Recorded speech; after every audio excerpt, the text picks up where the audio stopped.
Good morning बच्चों।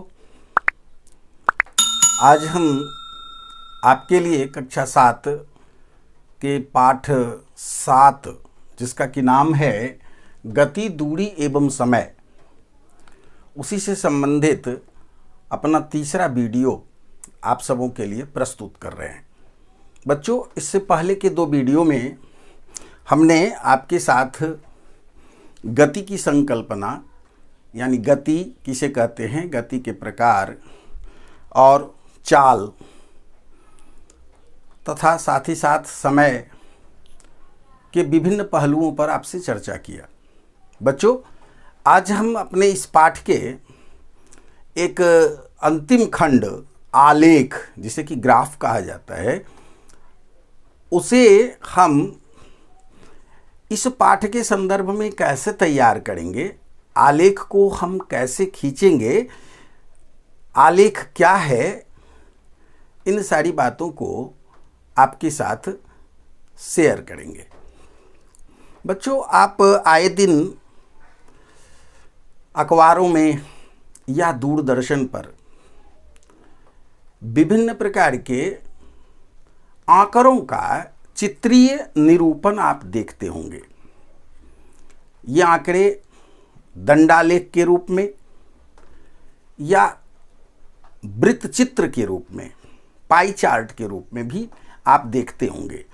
एक में खड़े खड़े अट्टालिकाओं की तरह आपको जो है, लंबवत अट्टालिकाओं की तरह जो है आपको आंकड़ा दिखाई देता होगा।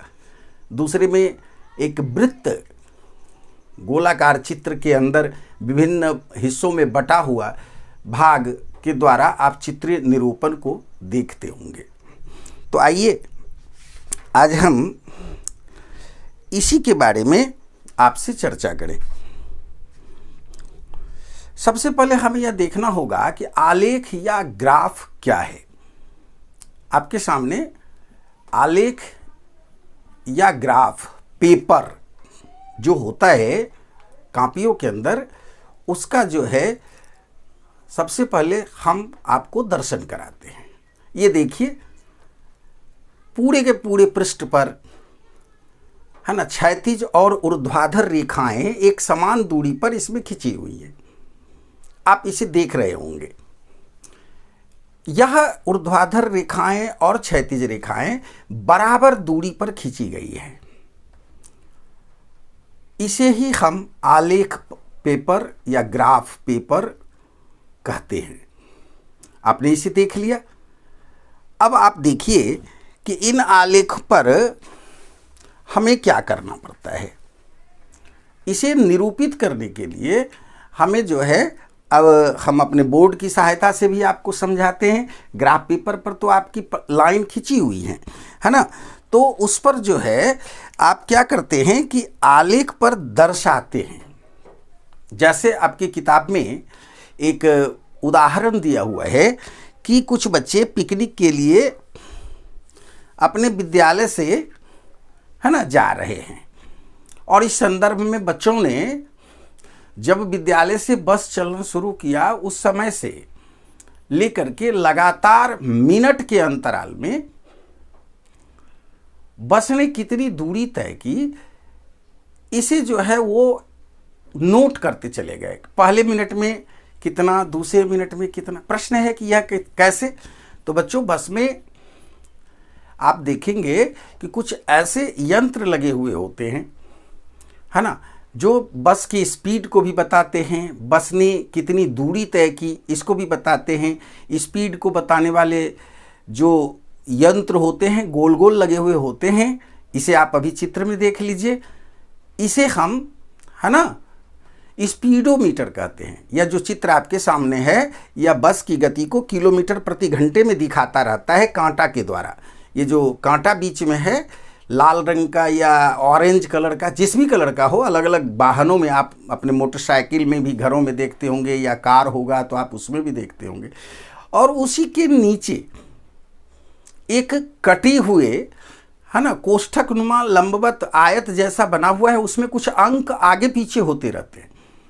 आप देखेंगे यह ओडोमीटर कहलाता है। यह बस के द्वारा या बाइक के द्वारा, मोटरसाइकिल के द्वारा तय की गई दूरी को बताता है। इसे हम ओडोमीटर कहते हैं। तो उसी की सहायता से बच्चों ने जो है, और समय तो बच्चों ने अपने घड़ी से देखा, है ना, तो इसके आधार पर उन्होंने नोट किया और आपको इसे आलेख बनाना है। लेकिन तो आइए सबसे पहले हम यह ग्राफ को देखें। बच्चों, ग्राफ जो है, जो आपका पेपर अभी थोड़ी देर पहले आपके सामने स्क्रीन पर आया था, उसमें आप देखेंगे कि ऊर्ध्वाधर रेखाएं होती है और क्षैतिज रेखा। आप देखिए, आपको देखना है कि ये पूरी की पूरी सीधी सीधी रेखाएं होती है। उसमें से किन्हीं दो रेखाओं को, ताकि हमें निरूपित करना पड़े, तो हम तो अभी पूरे आलेख को आपके सामने में वर्णन करेंगे, इसलिए आप देखेंगे कि आलेख पेपर पर जब हम काम करेंगे तो फिर वहाँ जाएंगे। पहले हम इसको समझेंगे कि उसमें से कोई एक ऊर्ध्वाधर रेखा और एक क्षैतिज रेखा को हम जो है वो लंबवत पेंसिल के सहारे खींच लेंगे। ये दोनों रेखाएं जिस जगह पर एक दूसरे को काटती हैं, यहाँ पर हम ओ नाम देंगे। ओ नाम हम इसलिए देते हैं कि इसे ओ से ऑरिजिन कहा जाता है। ऑरिजिन यानी मूल बिंदु। ऑरिजिन मतलब क्या, इसको कहेंगे हम मूल बिंदु। क्यों इसे मूल बिंदु कहा जाता है बच्चों? क्योंकि जो हम आलेख का निरूपण करते हैं, सांख्यिक निरूपण, हम इस पर आएंगे, जो हम दिखाएंगे सांख्यिक निरूपण जो टेबल सारणी में था, उसका हम चित्रीय निरूपण यहाँ करेंगे। तो वहाँ पर जो आंकड़े होंगे, हर एक आंकड़े हम यहीं से शुरू करते हैं और उसका मान 0 होता है। अब देखिए, ये जो ये क्षैतिज रेखा है, ये क्षैतिज रेखा और ये ऊर्ध्वाधर रेखा। तो अब देखिए, ये जो इसका नाम हम डालेंगे दाहिनी तरफ, ओ के दाहिनी तरफ x और बाईं तरफ x डैश। इसी तरह से ऊपर में ऊर्ध्वाधर रेखा में y और नीचे जो है y डैश, हम इसका नाम देंगे बच्चों।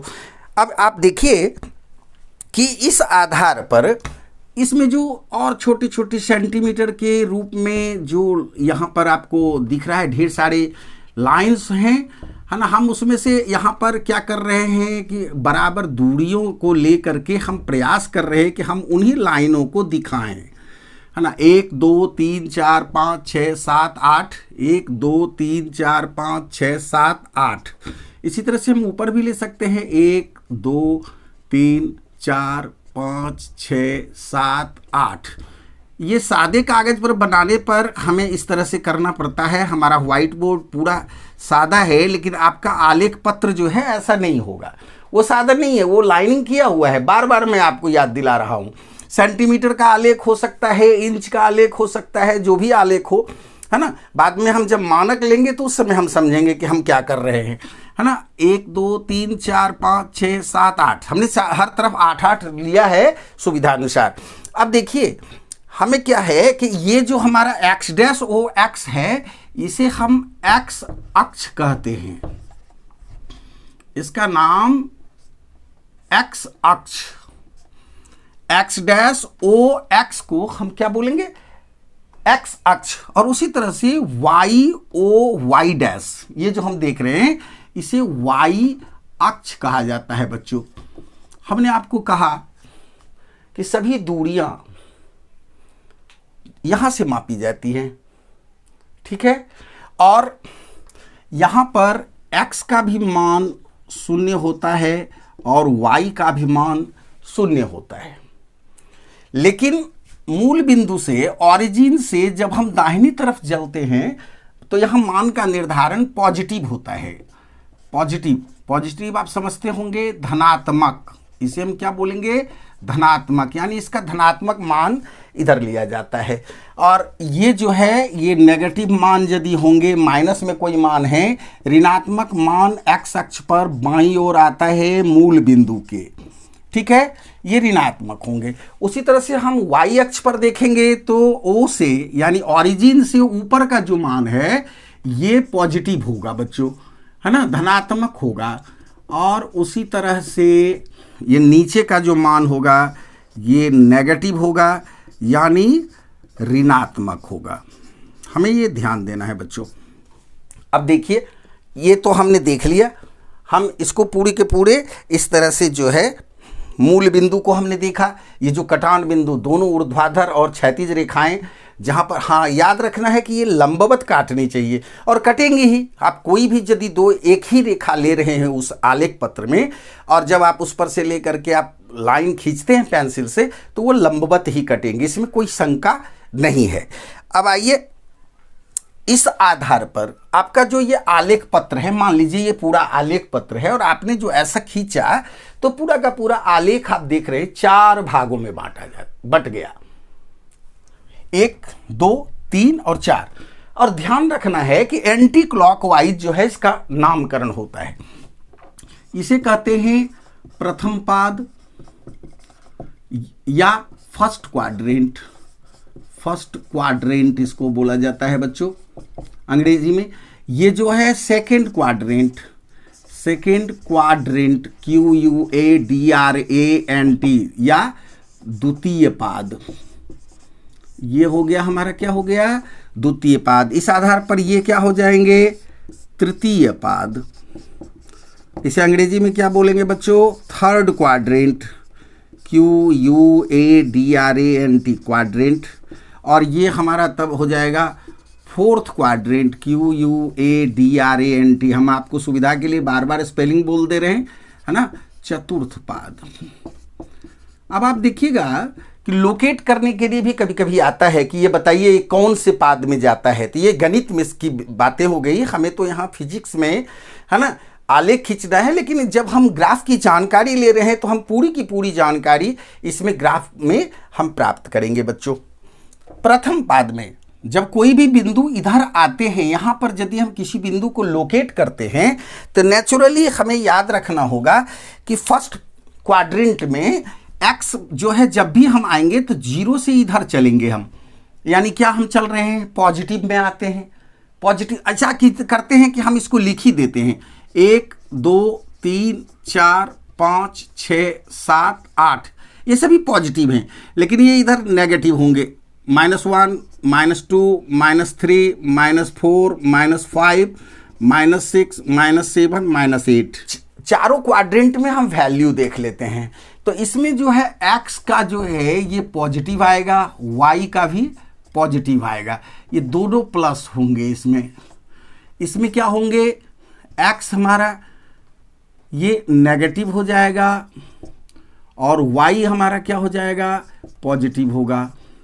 इसमें हमारा x जो है, अब देखिए इधर ही आ रहा है तो नेगेटिव होगा, और y भी है यहाँ पर क्या हो जाएगा, नेगेटिव होगा। ये फोर्थ क्वाड्रेंट में देखिए x इधर आएगा तो पॉजिटिव होगा, और y नीचे आएगा तो ये नेगेटिव होगा। ये हमें वैल्यू जो है याद करना है। हम मैथ्स के लिए भी जो है हमें, चूंकि हम बार बार नहीं याद करेंगे, है ना, बार बार हम यह समझेंगे नहीं, एक बार में भी हम इसको समझ सकते हैं और हम तुरंत इसका जो है अब आलेख खींचेंगे। तो बच्चों, जब वो सारणी की जो हमने चर्चा की थी तो इसमें जो है दिखाया जा रहा था, अभी आप देखिए हम आपको ग्राफ में दिखाना चाह रहे हैं। तो ये जो हमारा है y अक्ष हुआ, ये x अक्ष हुआ, लेकिन आप जानिए कि इसमें सारे के सारे पॉजिटिव होंगे, और पॉजिटिव वैल्यू जो है किस में होते हैं, प्रथम पाद में होते हैं। तो हमें जो है केवल ये ही हिस्सा, चारों पाद को खींचने की ज़रूरत नहीं है। हम यहाँ से ही हम यहाँ से ही इतना जो है लेंगे बच्चों, यही हम लेते हैं।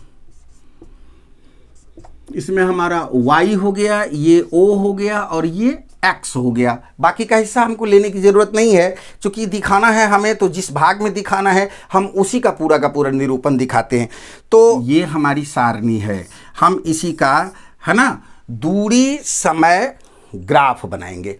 तो बच्चों हमें जो है ये जो हमने 2 अक्ष लिया, इस पर एक तरफ हमें दूरी को दिखाना होगा और दूसरी तरफ हमें क्या करना होगा, समय को दिखाना होगा। तभी इसका नाम बन जाएगा दूरी समय ग्राफ। तो चलिए, दूरी समय ग्राफ है तो हमारा अब देख लीजिए, हम मान को देखेंगे, ये हमारा 5 किलोमीटर तक को दर्शाता है। तो नेचुरली हम इससे एक ज़्यादा या 2 ज़्यादा, है ना, ये अपना स्केल बनाएंगे। स्केल बनाने के लिए हम क्या करेंगे कि यहाँ जो सेंटीमीटर इस तरह से बना हुआ है बच्चों, जो लाइनिंग है ना, 2 3 4 5 6, चलिए 7 ले लेते हैं, और इधर भी 1 2 3 4 5 6 7। है ना। और यहाँ स्केल हम लिखेंगे 1 सेंटीमीटर बराबर 1 मिनट और 1 सेंटीमीटर बराबर 1 किलोमीटर, दोनों अलग अलग पर होगा। देखिए 1 सेंटीमीटर 1 किलोमीटर ये y अक्ष पर हो रहा है बच्चों, और ये x अक्ष पर हो रहा है। हम इस पर लिखेंगे समय, यहां लिख देंगे मिनट में, समय को क्या लिखेंगे हम, मिनट में, और इधर हम लिखेंगे दूरी किलोमीटर में। समझ में आ रहा है। 1 2 3 4 5 6 7 तक हम दिखा रहे हैं।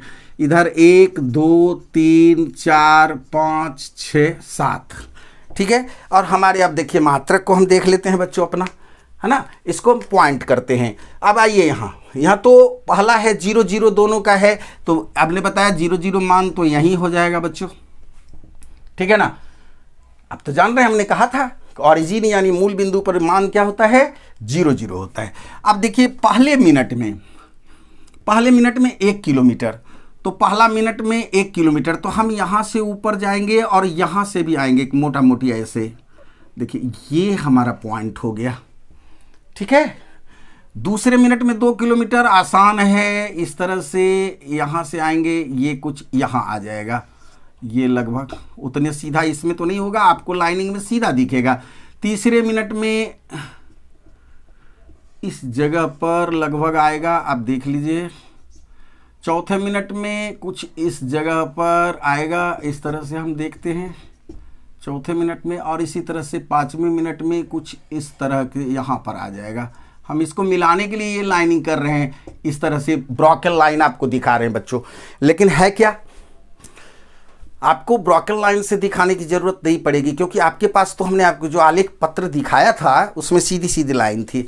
और इसके बाद जो है हम इसको स्केल लेकर के, है ना, इस तरह से स्केल के सहारे हम इसको मिला देंगे बच्चों। इस तरह से आपका ये दूरी समय ग्राफ हो गया, जो कि बस के समान गति को, समान चाल को या समान वेग को दिखा रहा है बच्चों, ठीक है बच्चों। तो इस तरह से आज हमने आपके सामने आलेख में पूरा आपको बना करके दिखाया, और आशा करते हैं कि आप इसे भली प्रकार से समझ गए होंगे।